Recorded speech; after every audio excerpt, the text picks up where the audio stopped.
선한 사마리아인의 비유 속 아이러니라는 제목으로 하나님의 말씀 증거하도록 하겠습니다. 누가복음 10장 29절서부터 37절까지의 말씀입니다. 신약성경 110면입니다. 누가복음 10장 29절서부터 37절까지의 말씀입니다.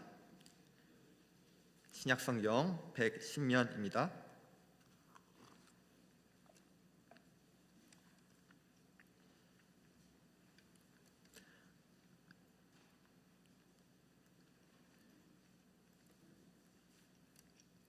누가복음 10장 29절서부터 37절까지의 말씀입니다.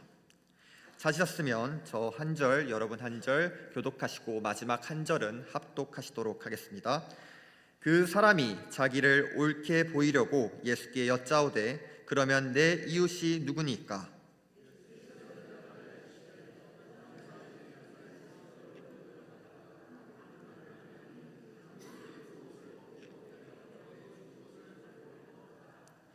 마침 한 제사장이 그 길로 내려가다가 그를 보고 피하여 지나가고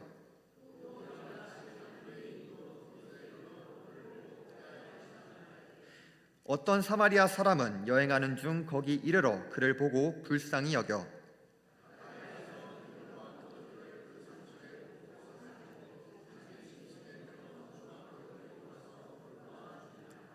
그 이튿날 그가 주막 주인에게 데나리온 2를 내어주며 이르되 이 사람을 돌보아 주라. 비용이 더 들면 내가 돌아올 때에 갚으리라 하였으니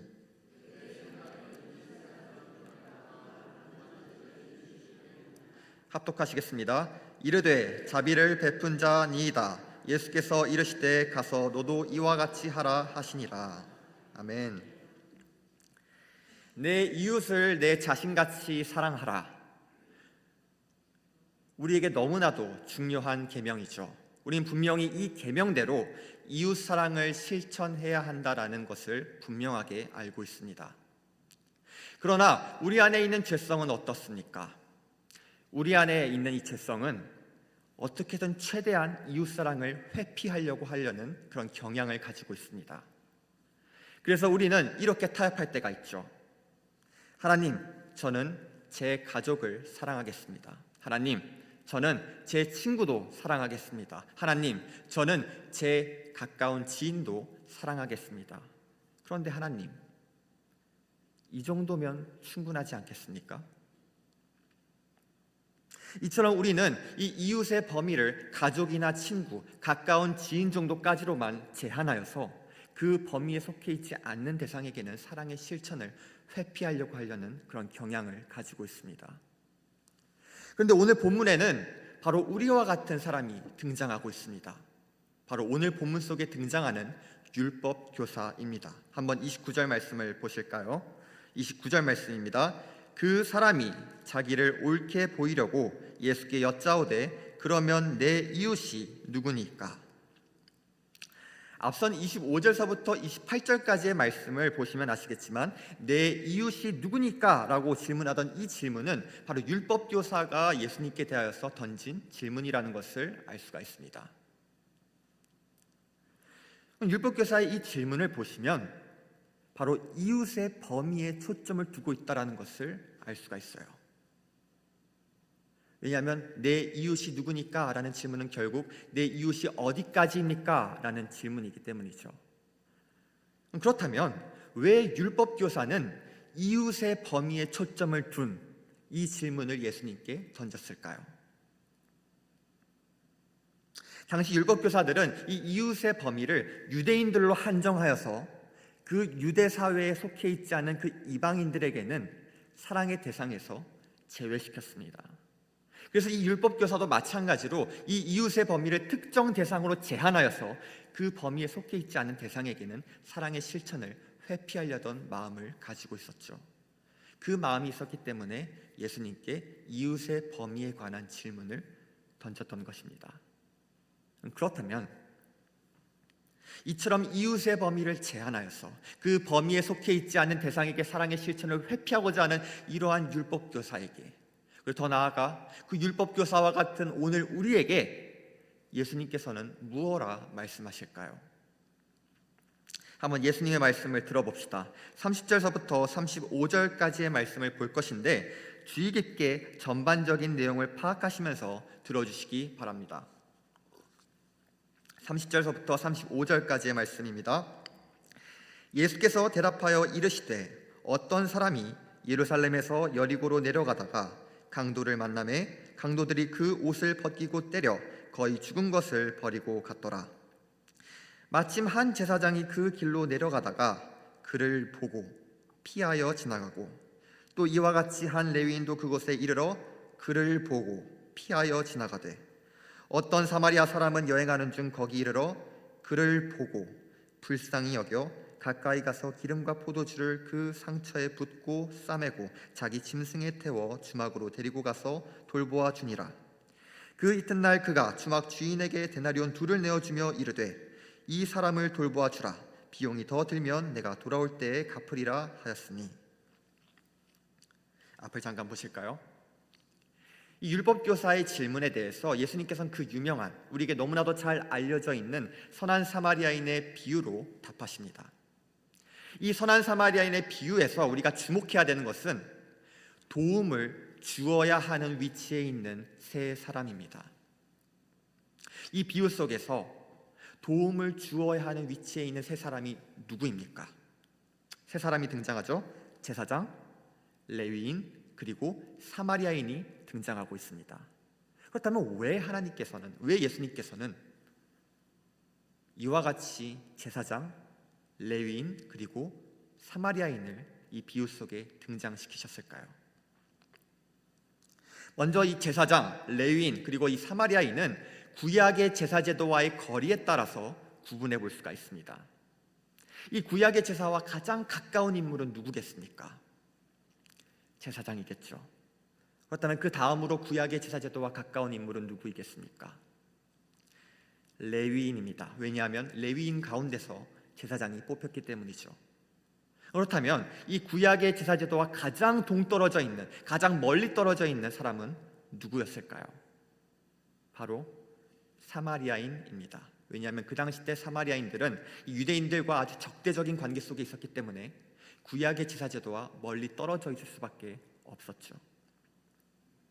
우리는 여기서 잠깐 멈춰서 이 구약의 제사제도에 관해서 간략하게 좀 살펴봐야 될 것 같습니다.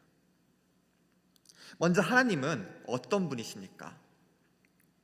하나님은 공의로우시죠. 그렇기 때문에 단 하나의 죄도 간과하지 않고 반드시 심판하시는 공의 하나님이십니다. 그렇기 때문에 하나님께서 그분의 자비하심을 따라 이스라엘의 죄인들의 죄를 용서하시기 위해서는 그 죄인을 대신하여 누군가가 그 죄를 담당한 채 죽음의 형벌을 감당해야 합니다. 그래야 하나님의 공의가 만족된 동시에 바로 죄인에게 죄 용서와 하나님의 자비가 돌아갈 수가 있는 것이죠.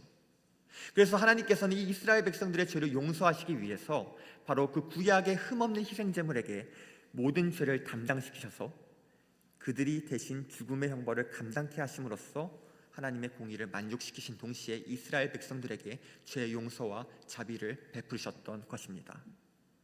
그렇다면 이 이스라엘 사람들은 바로 이 구약의 제사 제도를 통해서 무엇을 보게 됩니까? 먼저 자신의 죄를 담당한 채 비참하게 죽어가고 있던 그 희생제물을 바라보면서 자신의 죄가 이처럼 끔찍하고 비참하며 아주 심각하다는 것을 생생하게 느꼈을 것입니다. 또한 동시에 이와 같은 죄인임에도 불구하고 하나님께서는 그 흠없는 희생제물의 죽음을 통하여서 자신의 죄를 용서하실 만큼 자비하신 하나님이라는 것도 볼 수가 있었을 것입니다. 따라서 우리가 지금까지 살펴본 바에 따르면 이 구약의 제사제도는 그 핵심적인 가치가 무엇입니까? 바로 죄인을 향한 하나님의 자비하심이라는 것을 알 수가 있죠. 그래서 이스라엘 백성들은 이처럼 구약의 제사제도를 통해서 가까이에서 하나님의 자비하심을 누릴 수가 있었을 것입니다. 그런데 참으로 아이러니합니다. 오늘 이 비유 속에서 누가 자비를 실천합니까? 구약의 제사제도와 가까이에 있어서, 그래서 누구보다도 하나님의 자비하심을 가장 가까이에서 누릴 수 있는 제사장과 레위인이 자비를 실천하고 있습니까? 아니죠. 오히려 그들은 도움이 절실히 필요했던 그 강도 만난 자를 보고도 그를 외면하며 아무런 도움도 제공하지 않습니다. 그렇다면 누가 자비를 실천합니까? 바로 구약의 제사제도와 가장 멀리 떨어져 있던, 그래서 그 누구보다도 하나님의 자비하심으로서 가장 멀리 떨어져 있던 그 사마리아인이 자비를 실천하고 있습니다. 그래서 이 강도 만난 자를 보고도 결코 외면하지 않고 아낌없이 도움을 베푸는 모습을 보이고 있죠. 더욱이 이 사마리아인의 이 이웃사랑은 그 대상이 누군지 전혀 개의치 않았다는 점에 있어서 더욱 놀랍습니다. 오늘 이 비유 속에서 강도 만난 자가 누구인지에 대한 설명이 나와 있습니까? 전혀 나와 있지 않습니다. 30절에 그저 강도 만난 자를 어떤 사람이라고만 할 뿐입니다. 즉, 이 사마리아인은 가족이어서 도와준 것도 아니고 가까운 지인이어서 도와준 것도 아니며 친구라서 도와준 것도 아닙니다. 그저 도움이 절실히 필요한 사람이었기 때문에 그를 불쌍히 여기는 마음으로 아낌없이 도움을 베풀었던 것이죠. 이처럼 이 사마리아인에게 있어서 이웃사랑은 모든 사람에게로 확장되어 있었습니다. 이처럼 우리 선한 사마리아인의 이 비유는 참으로 아이러니합니다. 하나님의 자비하심에 가장 가까이에 있는 이 사람은, 제사장과 레위인들은 아무런 도움도 제공하지 않고 자비를 실천하지 않습니다.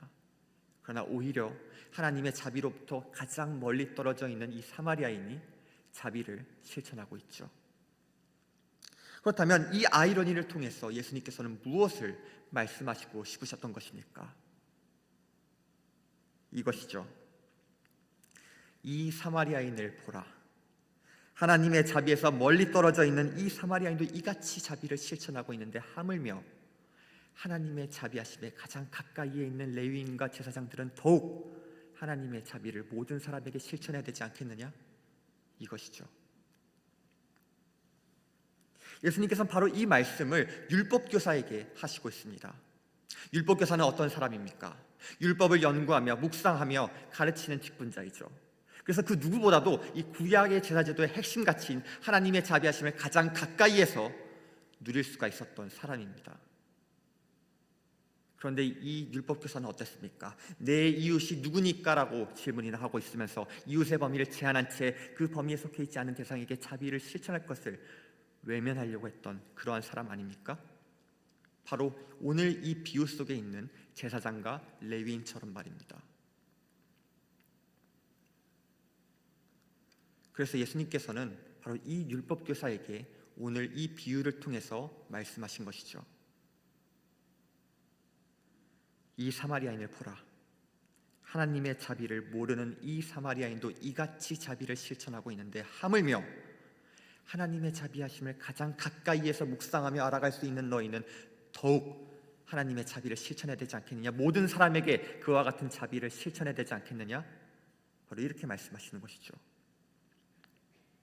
그래서 예수님께서는 이렇게 율법교사와의 대화를 마무리하십니다. 36절서부터 37절까지의 말씀입니다. 네 생각에는 이 세 사람 중에 누가 강도 만난 자의 이웃이 되겠느냐? 이르되 자비를 베푼 자니이다. 예수께서 이르시되 가서 너도 이와 같이 하라 하시니라. 내 이웃이 누구니까? 라고 질문했었던 이 율법교사의 질문을 예수님께서는 누가 강도 만난 자의 이웃이 되겠느냐라고 바꾸십니다.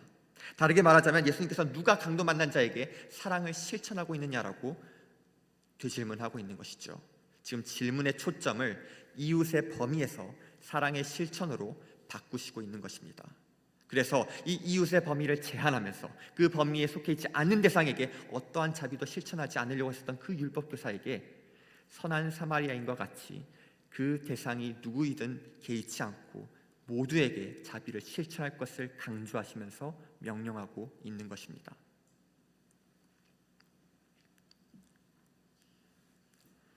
사랑하는 에덴의 성도 여러분,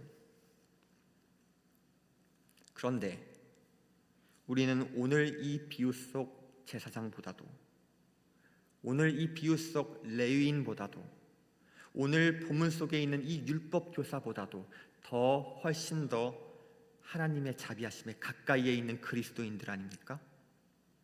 왜냐하면 우리는 그 구약의 희생제사이신 우리 주 예수 그리스도의 십자가 사건 앞에 놓여있는 그리스도인들이기 때문입니다. 그런데 우리는 이 십자가에, 이 하나님의 자비에 가장 가까이 있는 사람들인데도 불구하고 우리가 그 믿음의 눈을 들어 다시 십자가를 바라보게 되었을 때, 나의 죄가 이 하나님의 아들의 죽음이 아니고선 결코 해결될 수 없을 만큼 심각하고 비참하구나.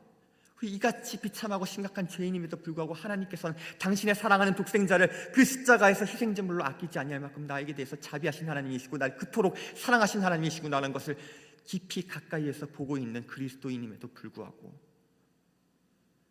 우리도 이 율법교사와 같이 이웃의 범위를 다시 한번 제한시키며 그 범위에 속해 있지 않는 대상에게 자비의 실천을 외면하려고 하려는 그런 우리 자신의 모습을 발견할 때가 있지 않습니까?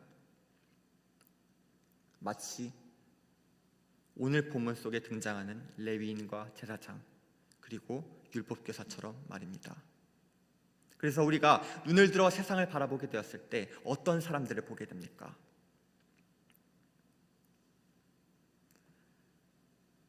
분명히 그 사람은 십자가와 동떨어진, 하나님의 자비하심으로부터 동떨어진 그러한 세상 사람인데도 불구하고 마치 오늘 이 비유 속에 있는 선한 사마리아인처럼 자신의 가까운 지인도 아니고 가족도 아니며 친구도 아닌데 아낌없이 도움을 베풀고 있는 그러한 사람들을 발견하게 되지 않습니까? 그래서 이 선한 사마리아인의 비유 속 아이러니가 오늘 우리 삶의 구체적인 현실 속에서도 재현되어 반복되어서 우리가 볼 수가 있게 되는 것이죠. 그렇다면 그럴 때마다 예수님께서는 오늘 우리에게 무엇라 말씀하시겠습니까? 이 세상 사람을 보라. 하나님의 자비를 모르는 이 사람도 이같이 자비를 실천하고 있는데 하물며 나의 십자가에 그 하나님의 자비에 가장 가까이에 있는 너희는 더욱 하나님의 자비를 모든 사람에게 실천해야 되지 않겠느냐? 그러므로 사랑하는 에덴의 성도 여러분, 그 십자가에 그 하나님의 자비에 가장 가까운 그리스도인답게 선한 사마리아인처럼 모든 사람에게 자비를 실천합시다. 물론 우리 안에 있는 죄성은 우리로 하여금 다시 한번 이웃의 범위를 제한시키며 그 범위에 속해 있지 않은 대상에게는 외면하려고 하는 그런 모습을 발견할 때가 있을 것입니다. 그저 사랑하는 자만을 사랑하고자 하려고 할 때가 많을 수도 있습니다. 하지만 그럴 때마다 다시 한번 믿음의 눈을 들어 우리 주 예수 그리스도의 십자가를 바라봅시다. 바로 그 십자가에서 나 같은 죄인을 살리시기 위해서, 나 같은 죄인을 용서하시기 위해서 당신의 사랑하는 독생자를 그 희생제물로 내어주신 그 하나님의 넘치는 자비하심에 우리가 깊이 사로잡힐 때 우리는 비로소 선한 사마리아인처럼 그 대상이 어느 누구든지 상관없이 자비를 실천할 수 있게 되는 선한 사마리아인과 같은 사람으로 변화되어져 갈 줄로 믿습니다. 기도하시겠습니다.